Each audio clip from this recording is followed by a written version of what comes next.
Tara, let's explore this brand new furnished 5-bedroom house with home theater na siguro magugustuhan mo. This property sits on a 380 square meter lot with a floor area of 489.2 square meters. Tignan mo naman ang facade.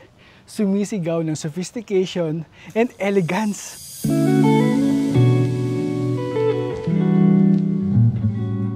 Tignan mo naman ang frontage mo, sobrang haba. So you have your mini garden here, and dito naman ang iyong pedestrian gate. Pero bago tayo pumasok dyan, I'll show you this massive 3-vehicle carport gate. Tara, pasok tayo.